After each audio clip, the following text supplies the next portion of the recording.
Dari Utsman ibn Affan berkata, aku mendengar Nabi SAW bersabda, sesiapa yang membaca Bismillahilladzi la yadurru ma'asmihi syai'un fil ardi wala fis sama' wa huwas sami'ul alim, yang bermaksud dengan nama Allah yang dengan namanya tidak ada sesuatu pun yang dapat memberikan kemudaratan di bumi maupun di langit.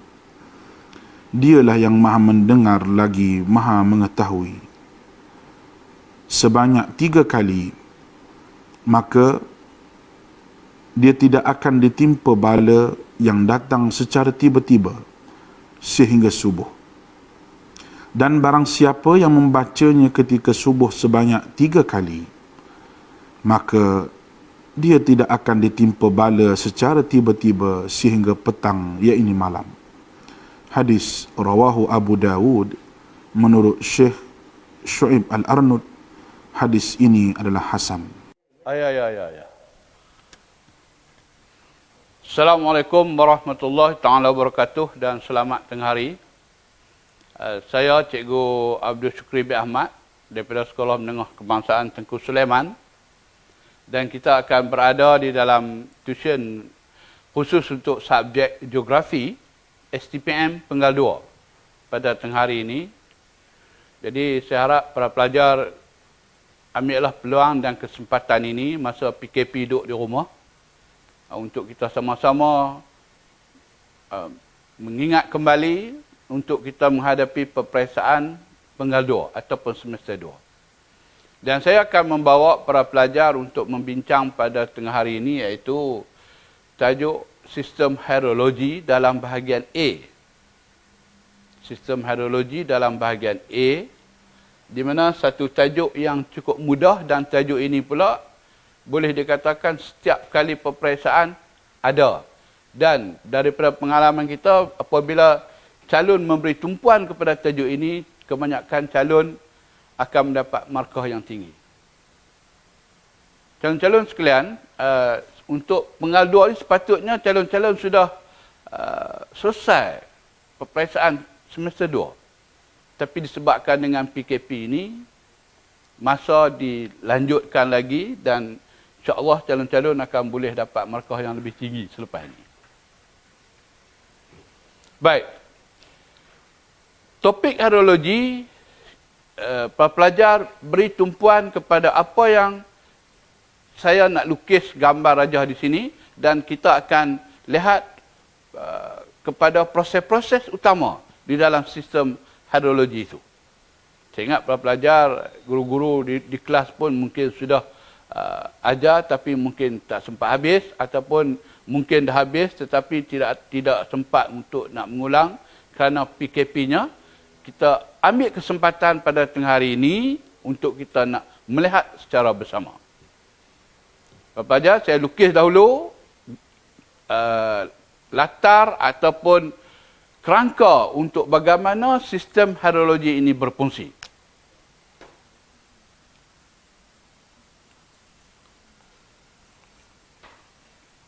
Seperti biasa, ini adalah tasik ataupun laut. Okey. Tulisan cikgu ni memang elok. Ini pokok.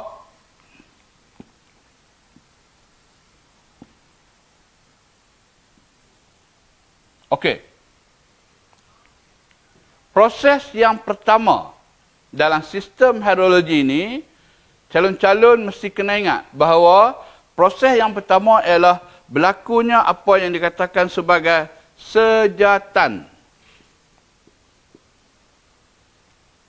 Apa dia sejatan? Sejatan ialah proses pemindahan wap air ke atmosfera. Maksudnya, air yang ada di bahagian dalam tasik, yang ada di dalam lautan, yang ada di dalam sungai, akan diangkat naik ke atmosfera. Kerja siapa angkat ini? Kita tidak ada saluran paip. Kita tidak ada satu pengantara untuk mengangkat wap air ini dalam bentuk cecair ditukar kepada bentuk wap dan diangkat ke atmosfera. Dan proses ini kita panggil adalah proses sejatan. Bagaimana proses sejatan berlaku? Proses sejatan berlaku disebabkan oleh adanya cahaya matahari. Adanya cahaya matahari yang panas, haba. Cahaya matahari yang haba yang panas tadi akan memanaskan permukaan laut. Akan memanaskan permukaan tasik. Akan memanaskan permukaan di litosfera ini yang ada permukaan air. Air yang ada di permukaan akan panas dan struktur air ataupun permukaan air akan menjadi panas. Bila menjadi panas, berlakulah perubahan di situ. Dalam bentuk cecair kepada bentuk wap. Tak jelas, cikgu bagi contoh yang paling mudah. Pi di dapur sekali lagi, jerang ayak. Ayak itu mendidih, permukaan ayak di atas itu panas. Kita akan nampak seperti wap ayak yang naik. Wap ayak yang naik itulah berlakunya proses sejatan. Sebab itulah kita sidai kain. Kalau mak kita suruh sidai kain, jangan pergi sidai kain bawah bumbung. Tak kena cahaya matahari, macam mana nak berlaku sejatan? Bila letak di bawah matahari, kena pancaran cahaya matahari, wap air akan tersejat. Air yang ada di kain, di ampaian akan tersejat. Itulah yang dipanggil proses sejatan. Dan proses sejatan ini, perubahan bentuk berlaku, iaitu daripada bentuk cecair kepada bentuk wap. Selesai di situ. Itu proses yang pertama dalam titaran hidrologi. Mana lagi punca yang boleh menyebabkan air wujud di atmosfera? Daripada proses pepeluhan. Pepeluhan ini daripada mana? Pepeluhan ini daripada aktiviti manusia yang mengeluarkan peluh, daripada proses fotosintesis tumbuh-tumbuhan di permukaan daun. Semua ini dua punca air akan berada di atmosfera. Satu daripada sejatan dan dua daripada sumber pepeluhan. Air tadi akan berada di atmosfera. Boleh? Saya ingat, calon para pelajar faham setakat itu, iaitu perubahan bentuk cecair kepada bentuk wap dinamakan sejatan. Ingat, cikgu belum masuk fasa air. Sebab fasa air, pelajar dah faham, dah tahu bahawa air mempunyai 3 sifat. Cecair, gas, iaitu wap dan juga pepejat. Tapi dalam konteks sistem hidrologi ini, proses yang pertama ialah sejatan. Okey. Sekarang, wap air berada di atmosfera. Wap air itu berada dalam bentuk gas. Berada di atmosfera. Apakah wap air itu akan kekal di atmosfera dalam bentuk wap? Tidak. Wap tadi akan bertukar kembali ke bentuk cecair. Wap tadi, dalam bentuk wap ni, akan bertukar kembali kepada bentuk cecair. Proses apa ini para pelajar? Inilah yang dikatakan proses pemeluwapan. Proses inilah yang dikenali dengan nama proses pemeluwapan. Maksudnya, daripada bentuk wap, dia bertukar kembali kepada bentuk cecair. Bila wap tadi ringan, naik ke atas sampai kepada takat embun di atmosfera. Sampai kepada takat embun di atmosfera, sejuk. Dia akan bertukar menjadi cecair. Dan bila bertukar menjadi cecair ini,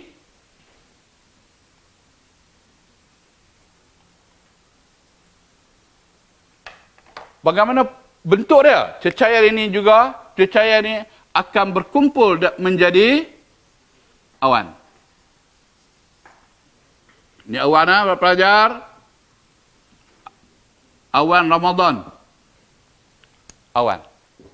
Dia bertukar dan dari proses pemeluapan tadi akan berlaku dan membentuknya awan. Membentuknya awan.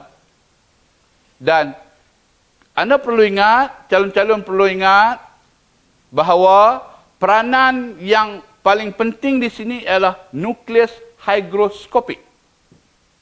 Nukleus hygroskopik ini ialah debu-debu ataupun yang ada di atmosfera memerangkap wap-wap air itu dan akhirnya akan membentuk awan.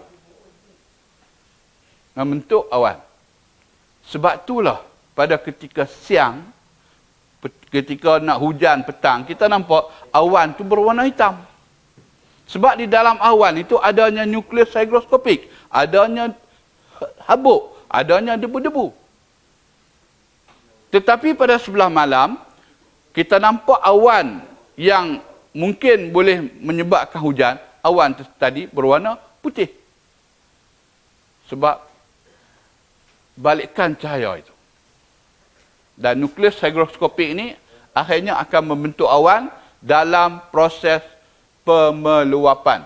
Maksudnya, air tadi sudah ada di peringkat yang kedua, iaitu pemeluapan.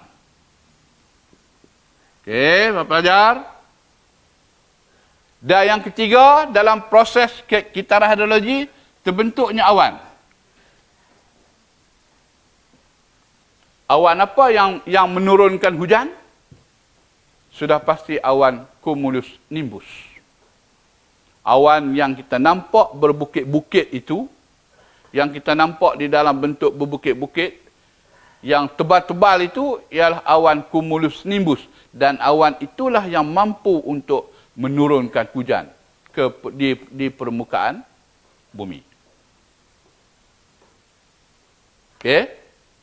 Sekarang, wap air tadi daripada cecair tukar kepada wap dan dia tukar kepada cecair kembali dan cecair ini berada dalam tumpuk-tumpuk awan. Berada dalam kumpulan awan. Dan kumpulan awan yang mampu untuk menurunkan hujan ialah awan cumulus nimbus. Jenis-jenis awan yang tuan-tuan pelajar telah belajar dalam sistem atmosfera. Okey? Akhirnya apa yang berlaku? Awan ini dia tak duduk sengap. Awan ini dia tak duduk di situ. Tapi awan ini bergerak. Awan ini bergerak. Pergerakan awan inilah akan terhasilnya alir lintang. Pergerakan alir lintang. Awan ini bergerak. Apa yang ada dalam awan? Yang ada dalam awan adalah wap-wap air. Wap-wap air tadi sudah ada dalam awan, tunggu masa sahaja untuk turun sebagai hujan. Bila sudah cukup takat tepunya, sudah cukup takat hujannya, akhirnya awan tadi akan menurunkan hujan. Ini proses kitaran yang seterusnya. Menurunkan hujan. Ini proses yang seterusnya. Hujan turun ke permukaan bumi. Hujan turun dalam bentuk titisan air hujan. Bila sebut hujan saja, ianya titisan air. Titisan air yang sampai ke permukaan bumi itu, kita panggil hujan. Boleh, para pelajar? Hujan yang turun ke permukaan bumi.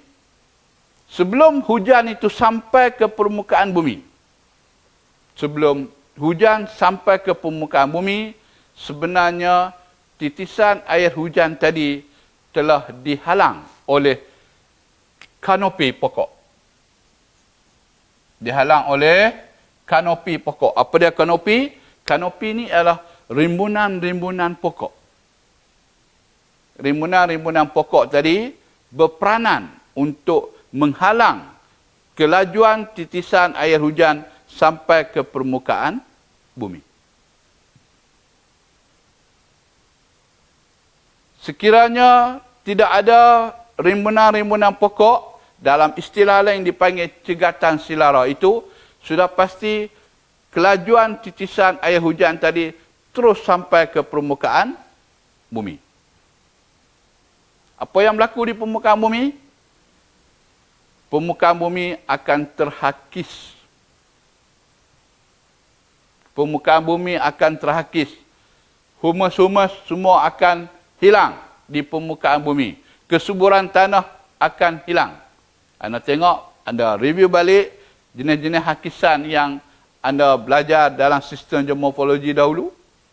Tapi dalam konteks ini, dalam konteks sistem hidrologi ini, yang eloknya ataupun yang idealnya kita katakan, hujan tadi akan turun dan dihalang oleh tumbuhan pokok, iaitu daun-daun pokok akan menghalang di situ. Jadi pergerakan halaju hujan tadi akan menjadi perlahan. Dan akhirnya proses apa yang berlaku? Wujudlah satu proses lagi di sini disebabkan peranan pokok ini, iaitu proses yang kelima yang kita katakan sebagai aliran batang.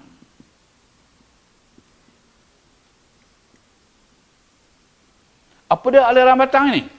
Aliran batang ini ialah air hujan yang turun tadi kena kanopi pokok, kena daun, kena dahan, kena ranting, dan air hujan akan mengalir melalui batang-batang pokok untuk sampai ke permukaan bumi. Dia akan mengalir melalui batang-batang pokok secara perlahan, slow motion, slow, dia akan mengalir pelan-pelan. Batang pokok pun menjadi basah, terus turun ke permukaan tanah. Itu konsep aliran batang. Ini ideal bagi kawasan yang tidak ditebus guna. Kawasan yang tidak ada pembalakan, kawasan yang tidak ada penyahutanan, kawasan yang tidak ada penebangan pokok di kawasan tersebut. Boleh? Baik. Setelah berlakunya proses aliran batang ini, ke mana air hujan ini akan turun? Sekarang air hujan sudah ada di permukaan bumi. Air hujan sudah ada di permukaan bumi, ada beberapa proses lagi yang berlaku di litosfera. Pertama, air hujan tadi akan berada di permukaan, mengalir di permukaan. Ini dipanggil larian air permukaan. Yang keenam, dipanggil larian air permukaan. Cikgu pi dulu, sekarang ni air sudah ada di litosfera, di permukaan bumi. Kemana lagi air itu akan pergi? Air tadi akan melalui satu proses, iaitu proses resapan. Cikgu nak tekan di sini, nak bagi pelajar faham konsep ini. Ada sesetengah yang kita faham daripada yang kita jumpa jawapan calon kata air menyusup. Jangan guna perkataan menyusup. Guna perkataan resapan. Menyusup ini ialah pergerakan secara mendatar, melepasi tu macam tentera duk berlatih tu, duk bawah pagar duri tu. Itu menyusup. Ini ialah resapan. Maksudnya air tadi akan meresap masuk ke dalam tanah. Sebahagiannya air tadi akan bergerak melalui larian air permukaan. Dia akan bergerak melalui larian permukaan. Bergerak melalui mana ni? Anda sudah belajar galer, Anda sudah belajar galor, Anda sudah belajar aliran sungai. Ini semua pergerakan yang dinamakan larian air permukaan. Apabila berlaku proses resapan, air turun ke dalam permukaan tanah, ke dalam tanah, air tadi akan terhenti bila sampai ke satu kawasan yang dipanggil sebagai batu hampar, kita kata, batu hampar, ataupun kawasan batuan keras.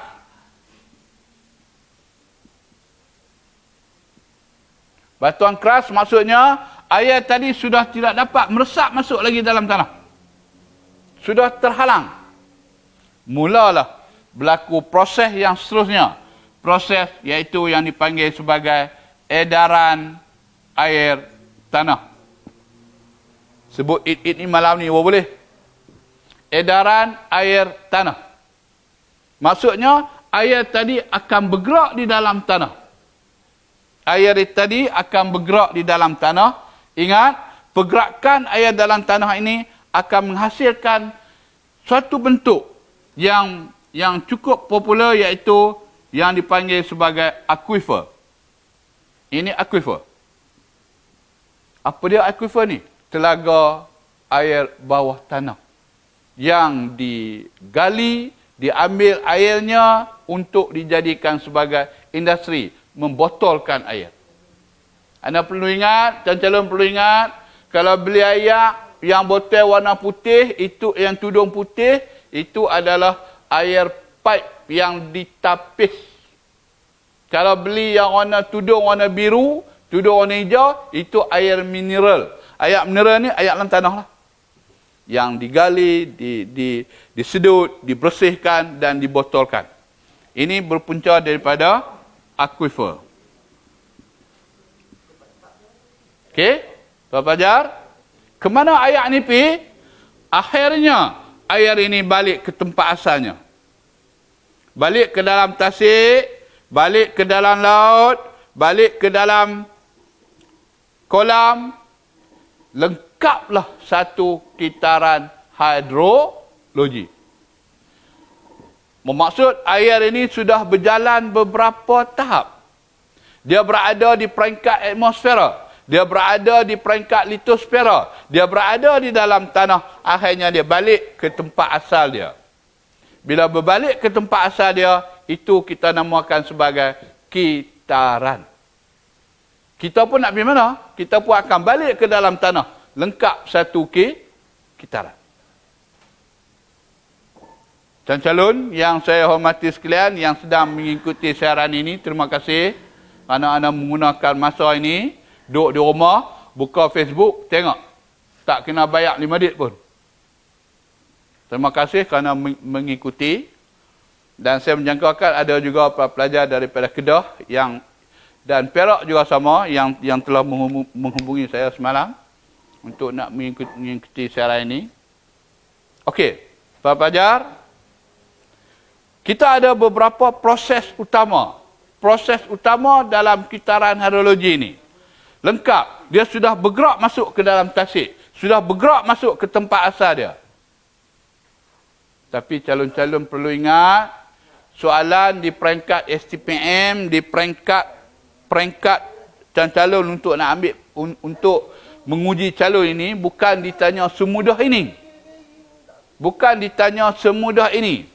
Paling mudah biasa ditanya pun proses menegak dan proses melintang. Itu yang paling mudah. Apa proses menegak dalam kitaran hidrologi ini? Sudah pasti satu, sejatan. Menegak ni maksudnya yang bergerak ke atas ataupun turun ke bawah. Sejatan. Yang kedua, apa dia proses menegak lagi? Perpeluhan. Apa lagi proses menegak lagi? Aliran batang. Apa lagi proses menegak? Resapan.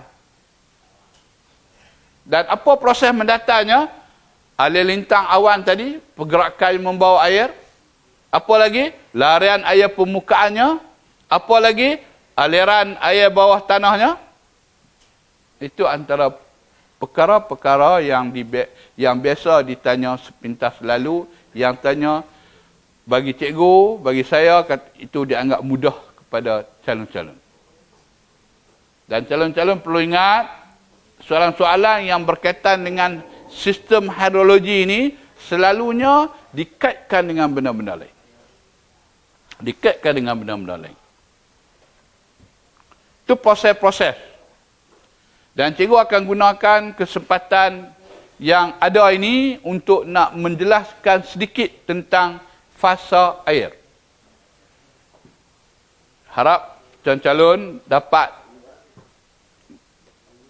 mengambil, dapat memahami tentang proses-proses yang telah cikgu bincangkan tadi. Baik, Sekarang cikgu nak masuk berkaitan dengan fasa air. Izinkan cikgu untuk padam yang ni dulu. Selesai bab ini, kita nak masuk yang berkaitan dengan sistem hidrologi yang calon-calon perlu tahu.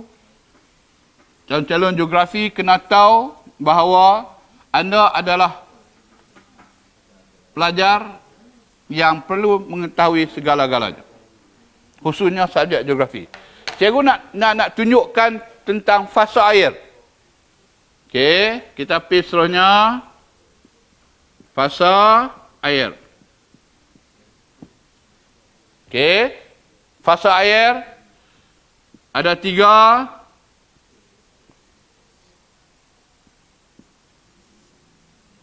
Okey. Fasa yang pertama, fasa cecair. Fasa yang kedua adalah fasa gas.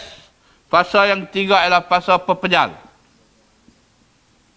Sedar tidak sedar.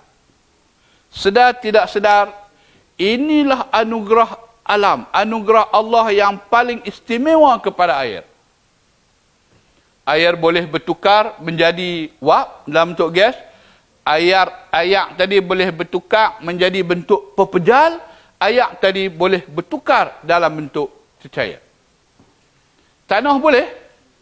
Tanah tak boleh. Tanah habis sangat dia boleh tukar dalam bentuk cecair. Jadi air kelebok. Nak jadi gas tak boleh. Tapi ini keistimewaan air. Dia boleh bertukar menjadi gas. Dia boleh bertukar menjadi pepejal. Dia boleh bertukar dalam bentuk asalnya iaitu cecair. Apa proses-proses yang berlaku di sini? Apa proses-proses yang berlaku? Okey, kita lihat. Cecair kepada bentuk gas. Apa proses yang berlaku? Sudah pasti kalau kita lihat dalam proses kitaran hidrologi tadi, yang ini adalah proses sejatan.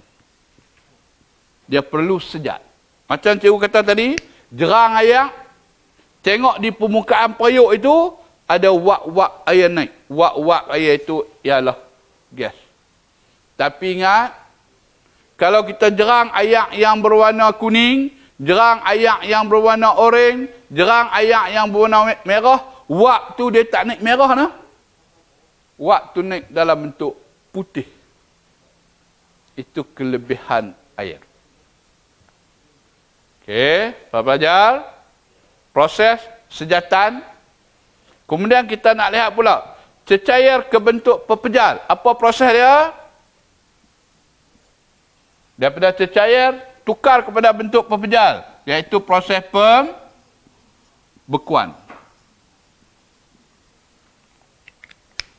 Ni di mana nak beku-beku ni? Tu, yang peti ais kita yang bahagian atas tu. Peti ais kita yang bahagian atas itu. Yang boleh ais itu mentukar bentuk daripada bentuk cecair kepada bentuk pepejal. Yang menjadi permintaan ramai dalam bulan puasa ni. Pukul 5, pukul 6, keluar cari ais. Tak ada ais, tak boleh buka puasa. Kemudian, proses gas kepada pepejal. Gas kepada pepejal dipanggil pemejalwapan. Okey, para pelajar, pemejalwapan. Cikgu nak bagi tumpuan sikit tentang gas kepada bentuk pepejal ni. Apa yang berlaku ni? Hujan batu. Sepatutnya wap air tadi dia naik ke takat embun. Dia naik ke takat sejuk, dia bertukar jadi awan, dia turun dalam bentuk cecair. Tetapi wap ini, akibat jatuh ni, dia terus naik sampai ke satu takat di permukaan atmosfera, sampai ke takat beku, dan dia akan turun sebagai hujan batu. Bila turun hujan batu, kita pun berlarilah kutip. Kata, ais turun. Nak buat ubat lah, nak buat macam-macam, nak simpan lah. Tapi sebenarnya itu pergi beli di kedai pun boleh, kilo 5 rupang saja. Nah? Ini antara proses-proses yang berlaku di sini. Dalam bentuk perubahan fasa ini. Dan ada perubahan pelepasan tenaga dan juga pengambilan tenaga di sini. Apa yang cikgu nak jelaskan kepada calon-calon di sini ialah soalan biasa ditanya. Dia bukan tanya beku, cayak, pejadak. Apa kepentingan fasa air ini kepada manusia? Tak boleh pergi dah. Calon tak boleh pergi. Bila tanya apa kepentingan fasa air ini kepada manusia, calon cuma tahu fasa air sahaja. Kepentingannya tidak tahu. Jadi, di sebalik kita mengetahui fasa-fasa air ini, kita kena tahu juga tentang apa peranan, apa sumbangan, apa yang setiap fasa ini boleh bagi kelebihannya kepada manusia. Kita lihat dahulu dalam fasa cecair. Dalam fasa cecair sudah pasti untuk kegunaan domestik. Yang kedua, sudah pasti untuk kegiatan pertanian. Untuk kegiatan penternakan. Bentuk cecair, yang bila kata dalam bentuk cecair sahaja, kita boleh guna domestik, boleh untuk minum, boleh untuk membasuh, boleh air diperlukan terutama kepada pesawah-pesawah yang memerlukan air untuk kegiatan pertanian, untuk penternakan, sama ada nak bagi minum ternakan kita, nak bagi buat penternakan ikan dalam sangkar dan juga sebagainya, dalam bentuk cecair. Apa pula peranan ataupun sumbangan fasa pepejal? Oh, jangan bila main fasa pepejal kita tak boleh fikir. Fasa pepejal ni anda boleh keluarkan isi sebagai PKS, perusahaan kecil sederhana. Buat apa? Tu. Buat ayak batu tu duk buat. Kalau kita panggil air sagak lah, no? Kita panggil ABC yang terpaksa menggunakan pepejal. Perusahaan kecil sederhana lah tu. Ataupun PKS. Duk menega di tepi jalan, menega di restoran, buat ayak batu. Kita taklah ambil cecair tu buat ABC. Kita terpaksa ambil yang bentuk pepejal. Apa lagi yang bentuk pepejalnya? Untuk kita industri-industri yang memerlukan mutu, kawalan mutu. Contohnya ikan yang kita nak ekspor ke mana-mana, yang kita nak simpan udang itu untuk sebulan, 2 bulan berdasarkan kepada mungkin ke depannya hasil tangkapannya kurang, kita masukkan dalam ais, simpankan menggunakan ais pepejal untuk tempoh 5 jam, 8 jam untuk sampai ke suatu destinasi untuk nak menjaga kualiti. Dan bagaimana pula dengan gas, wak-wak air yang ada di atmosfera ini? Peranan dia kepada manusia sudah pasti dia dapat menurunkan hujan. Dan untuk menyederhanakan suhu, manusia boleh menjadi stabil, manusia menjadi selesa bila wak-wak air banyak di atmosfera. Kadang-kadang kita terasa kulit kita kering, kita rasa badan kita lemah kerana terlalu panas, kerana wak air tidak ada di atmosfera. Boleh?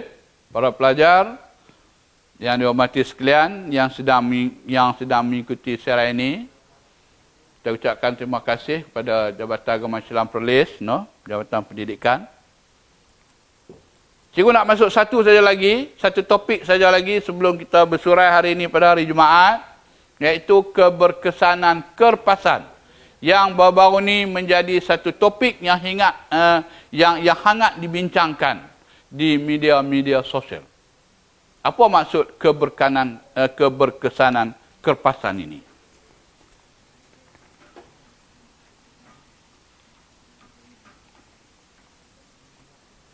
Okey. Cikgu tulis yang ringkas saja. Keberkesanan kerpasan.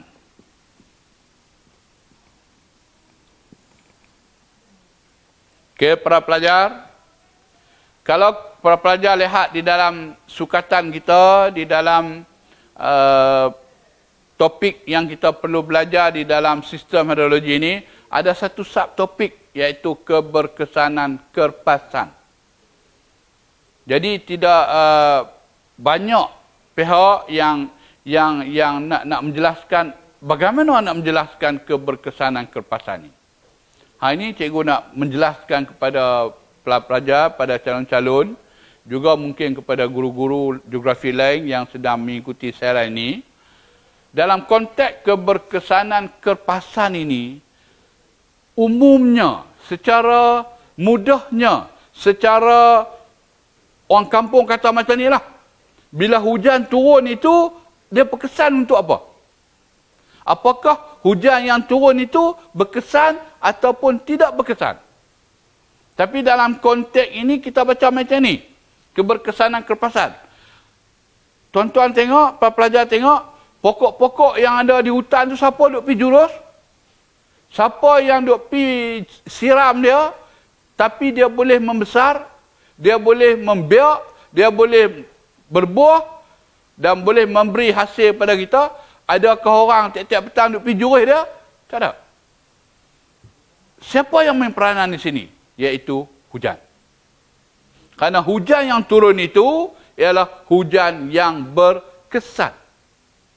Hujan tersebut dapat membantu. Hujan tersebut, jumlah hujan yang turun itu cukup untuk pokok-pokok membesar. Khususnya pokok-pokok yang ada di kawasan hutan. Jangan baca pokok yang ada dalam pasu bunga rumah kita. Kadang-kadang kita jurus sampai sehari 2 kali. Tercabut habis tanah-tanah. Tambah-tambah, kalau budak lelaki pergi jurus, dia duduk jauh, dia sembok, pau, sekali tinggal akak. Tercabut habis. Tapi dalam konteks yang saya nak bincangkan keberkesanan kerpasan ni, ialah pokok-pokok, pokok-pokok yang hidup kadang-kadang kita lihat bila musim kemarau, yang baru-baru ni kita mengalami hujan yang lama, kering saja. Tapi bila hujan turun, akhirnya pokok itu telah dapat menghijau kembali. Tengok padang bola. Anda tengok di padang bola, dulu merah saja.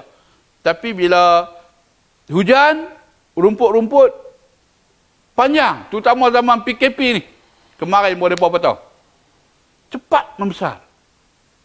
Dan bila cepat membesar, rumput-rumput cepat membesar, barulah kita nampak, maaf cikgu nak guna ayat ni, lembu dengan kebau steam tengok rambut, tengok rumput. Dan biasa orang tanya pada saya, pasal apa lembu, kebau, ayak liak duk meneleh sedia? Pasal apa? Saya tak tahu. Akhirnya saya cuba jawab, lembu dengan kebau yang ayak liak duk meneleh tu, sebab mereka tak reti meludah. Kalau mereka tahu ludah, ayak liak tak meneleh lah. Dan kita bulan-bulan puasa ni jangan banyak ludah sangat. No? Simpan ayak liak tu. Okey. Konsep keberkesanan kerpasan dalam hal ini sebenarnya ialah hujan yang turun ni. Hujan yang turun ini boleh berada di dalam tanah. Okey, tengok elok. Air hujan tadi boleh berada dalam tanah. Bila berada dalam tanah, akan diguna oleh akar-akar pokok ini untuk menyerap air tersebut, untuk dihantar kepada daun, dihantar kepada akar untuk dijalankan proses fotosintesis, untuk dijalankan proses penghasilan makanan. Sebab apa? Hujan yang turun tadi mampu berada dalam tanah. Air tadi mampu berada dalam tanah. Tapi kalau hujan itu mai sekali lalu, orang kata hujan hambat mentua. Hujan tu mai saja. Elok kita tarik kain masuk, hujan berhenti, panas pula. Ni nak beban. Tengok cara macam nak hujan, tapi lah kita pun sedialah timba tak sangka. Tapi ayat dalam timba pun tak penuh. Dalam konteks ini, keberkesanan kerpasan difokuskan kepada keupayaan hujan tadi membekalkan air untuk tumbuh-tumbuhan membesar. Boleh? Di mana lagi keberkesanan kerpasan ini? Hujan yang turun tadi mampu untuk menambah isi padu air yang ada di dalam parit, yang ada di dalam sungai, yang ada di dalam tasik, yang ada di dalam longkang dan juga sebagainya. Kalau sebelum ini, paras air kita nampak di bawah, nampak tanah. Tapi bila hujan turun, hujan itu berkesan, paras airnya meningkat. Bila paras airnya meningkat, apa yang berlaku? Aktiviti kehidupan di dalam kawasan air ini hidup kembali. Pokok-pokok kiambang, pokok-pokok lain, semua hidupan dan tumbuh-tumbuhan dapat hidup. Dapat wujudnya satu rantai makanan di situ. Hidup dengan subur kerana keberkesanan kepasan. Para pelajar, saya ingat biasa juga pergi ke stadium. Okey, pergi ke stadium tengok bola. Dululah, lah tak boleh lah. Buat sementara. Apabila kita berada di dalam stadium itu, pandangan kita tak berapa jelas. Kelabu. Macam-macam debu ada. Dah ramai-ramai. Mai daripada rata pida semua. Macam debu. Berdebu. Ada yang tak mandi, ada yang mandi, ada yang berperfume. Macam-macam ada, semua ada. Yang isap cerut, isap okok semua ada. Jadi berasak penuh dalam stadium. Tiba-tiba hujan turun. Bila hujan turun saja. Selepas hujan tu, macam mana pandangan kita? Ya, pandangan kita nampak jelas, clear, nampak terang. Sebab apa? Hujan tadi sebenarnya juga berkesan dalam menghilangkan nukleus hygroskopik, menghilangkan debu-debu ataupun habuk-habuk yang ada di atmosfera. Itulah konsep keberkesanan kerpasan. Macam mana hujan itu berkesan, macam mana peranan hujan itu boleh membantu pertumbuhan pokok, boleh menggerakkan sistem-sistem lain. Khususnya sistem hidrologi. Dan juga keberkesanan kerpasan tadi boleh menggerakkan sistem geomorfologi. Maksudnya bila ada hujan, adanya aliran air permukaan. Sungai dapat mengalir. Bila sungai mengalir, akan wujudlah apa yang dikatakan hakis, angkut dan mendap. Kerana apa? Kerana air hujan tadi mampu untuk menjadikan sungai itu bergerak. Sungai ialah aliran air yang bergerak. No? Sungai ialah aliran air yang bergerak. Okey, para pelajar. Kita sudah masuk hari ini. Kita sudah ulang kaji balik tentang proses-proses kitaran hidrologi. Kemudian kita masuk tadi fasa air. Dan kita masuk tadi keberkesanan kerpasan.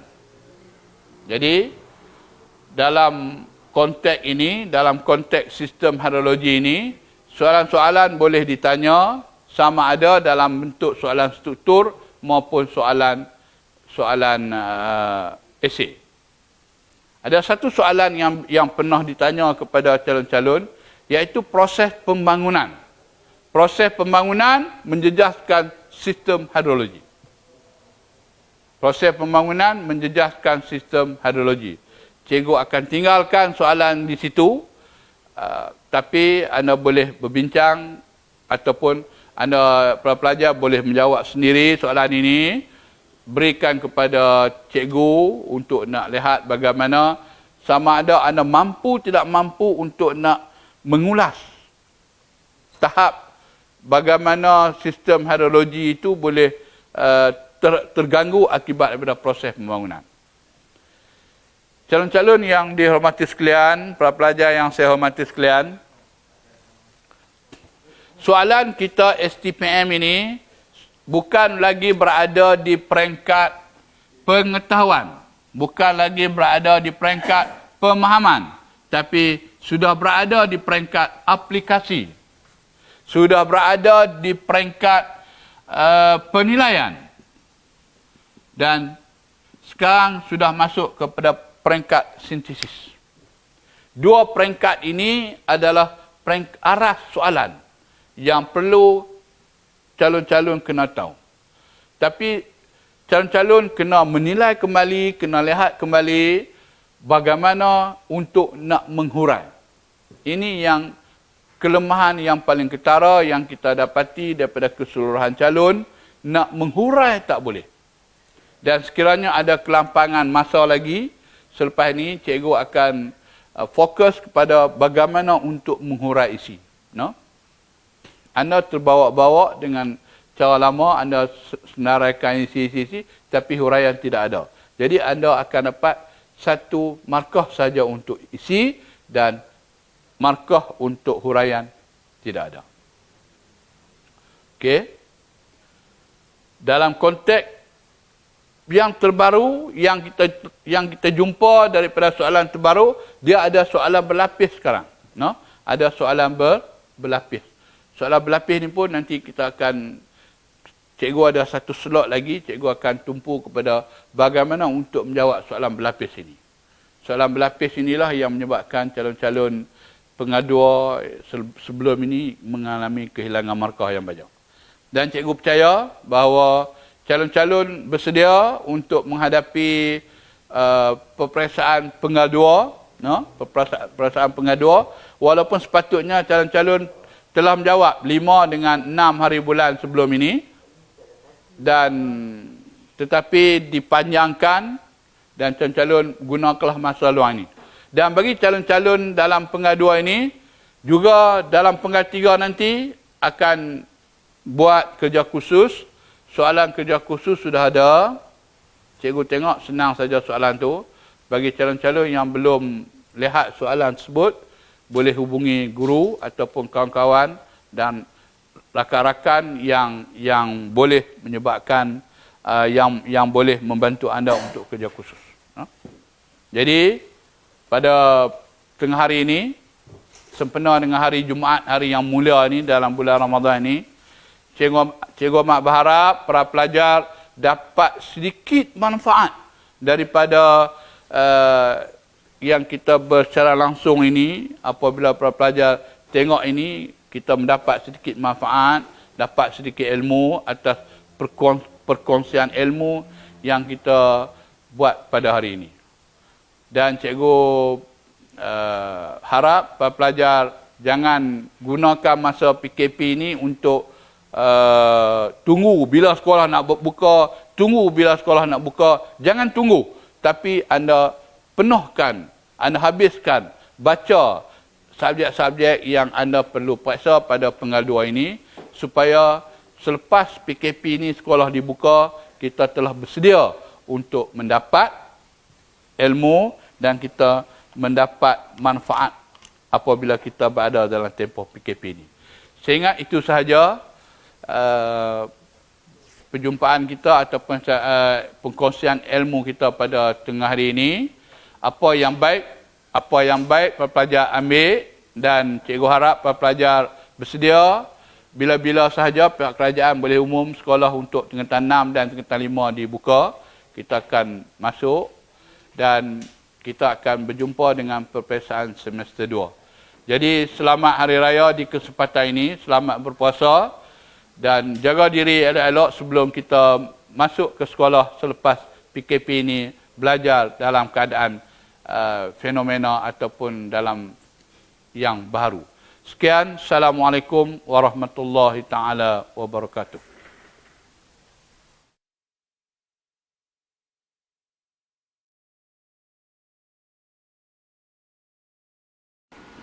Daripada Anas bin Malik radhiyallahu anhu berkata, Nabi SAW pernah berdoa, Allahumma inni a'udzubika minal barasi wal jununi wal juzami wa min sayil asqam.